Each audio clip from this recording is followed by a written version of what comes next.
What's up mga tropa at mga pare natin dyan? Isang mapagpalang araw sa ating lahat. Hey, this is Jay from Dad's Garage and today napakaswerte natin kasi mayroong nag-inquire sa atin lately. Isang napaka-supportive na kaibigan and tinatanong niya kung ano nga ba yung tamang rekomendasyon sa kanyang sasakyan. Honda CR-V 2008 model, second generation. Ayan.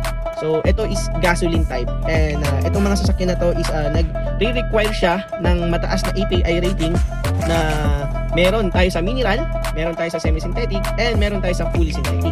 At ang ginawa ko nga, tumingin muna ako sa OEM na sinend niya sa akin. Kung ano yung nakalagay doon, kailangan nating sundin.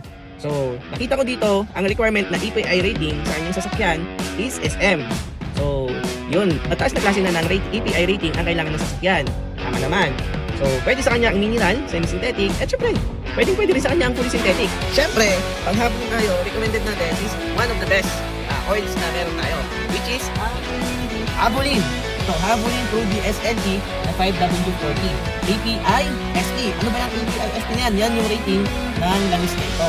So, yung rating na requirement sa kanya is SM. So, ito, ang API rating ng langis na ito is SE. Ibig sabihin, mas mataas ang formulation nito. At pwede or compatible backward siya sa SM. So, ano pa ang maganda dito? Ang langis na ito, mayroon siyang donut seal. Ibig sabihin, sinertify siya talaga ng API rating. Na ito yung kanyang nakalagay na ito ang isa sa importante pag bumibili ka ng langis. Kailangan mayroong API donut seal. Napaka-importante niyan. Tuwing kayo bibili ng mga langis, kailangan or lagi niyong titignan kung mayroon siyang donut seal. Ito yung pinaka-importante sa lahat. Ito yung donut seal, ito yung seal na nagpapatunay na dumaan siya kay API rating. At tama ang nilagay na API sa langis na ito. I-recommend ko is Havolin pa din. Ito siya, Havolin Premix Extended Life. So from 200,050 kilometers hindi ka na magpapalit-palit. Ayan. So premix na siya 50-50. So ibig sabihin, ikakarga na lang nito. Hindi na siya maghahalo ng distilled water. For delivery na to, andyan na ako mamaya-maya pa rin dyan. Diyan pala yun. Akalain mo may naniwala sa akin kaibigan ko.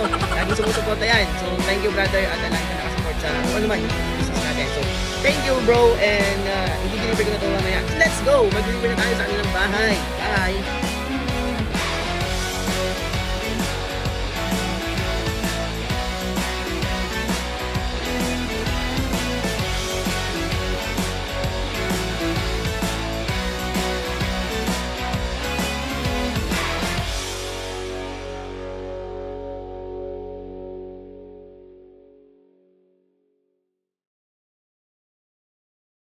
At sa lahat pala ng gustong mag-inquire o magtanong, pwede nyo akong tawagan anytime for inquiries. And kung gusto nyo nang magtanong about sa mga langis, pwede nyo akong tawagan dyan.